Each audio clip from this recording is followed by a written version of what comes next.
Good morning. Well, actually, may not be morning when you're watching this. Today, I'm going to go over the linear and exponential functions relearning. Okay, first question is to find the y-intercept. We're given the equation f of x is equal to 2 times 2/3 to the x power. To find the y-intercept of any equation, you're just going to replace the x with 0 and then simplify. So let's go ahead and do that. So f of x, so we're going to evaluate it when x is 0. 2 to the power of 3, parentheses 0. Anything to the power of 0 is 1. So this is f of 0 is equal to 2 times 1, which is just 2. So the y-intercept is 2. So when you're doing this in the future, the y-intercept is just this front number. Okay, let's go on to the next question. We need to create an equation. This is all about exponential functions. So I already know this is exponential. So to create an exponential equation, y equals a b to the x power. Your a is your y-intercept, and your b is your growth or decay factor. So looking at these numbers, it is going up. So this is going to be growth. Okay. Now we just have to find the y-intercept, just like we did in question 1. The y-intercept is when x is equal to 0. So we already have that. So we have y equals negative 0.5. So now we just have to find our b.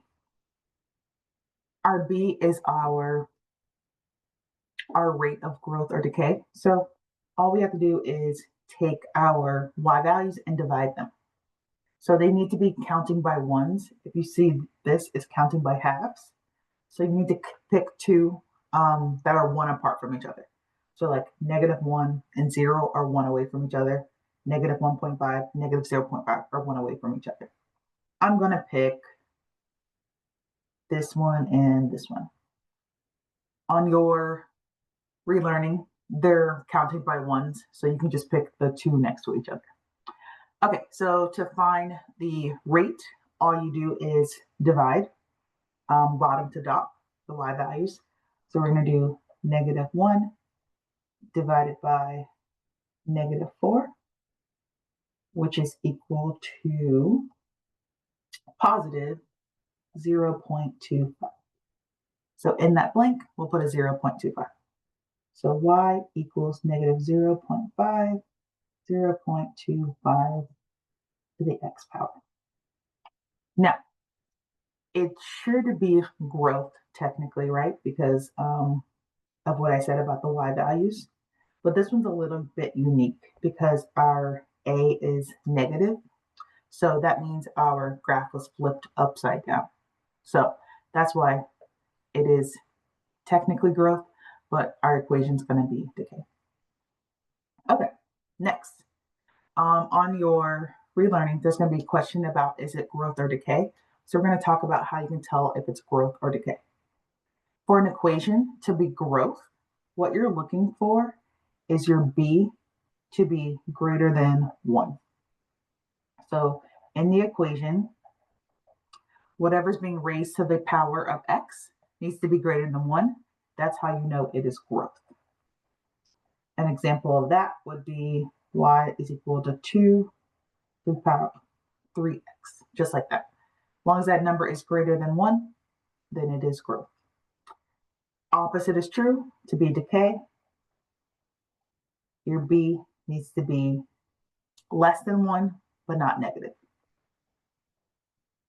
So really it'll be between 0 and 1. So what that looks like, y equals 2, 0.3 to the x power. So that's how you know it's decay. All right, in a graph, to know its growth, it's going to be increasing from left to right in the graph. To be decay, it will be decreasing from left to right. In a table, to know it is growth, the y values will be increasing. So these numbers will increase. So 0, 1, 2. I'm just going to use this as my example. So that would be 2, and then 6, and then 18. It is consistently going up, so that's how you know it is growth. Decay, it'll just be the opposite. The numbers will decline. And then I will use this one as the example. That is just 2. The power of 1 would be 2/3. So the number will steadily go down. And that's pretty much all you need to know for that. All right. And then one of your questions is you're going to be given a function, and then you have to complete the function table. So what you have to do is just replace the value of x with the number given, simplify, and then put your answer in the blank. So we have y is equal to 3 parentheses 2 to the negative 1 power. You can use a calculator if you need to. That would be y is equal to 3 over 2 or 1.5, whatever you prefer.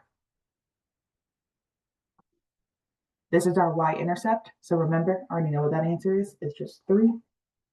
And then the last one, same thing. Replace the x with the number given, simplify, and then you'll have your answer of 6. Okay, that's all you need to know in order to be successful on this relearning. Good luck, and make sure you show your work for all your questions. All right.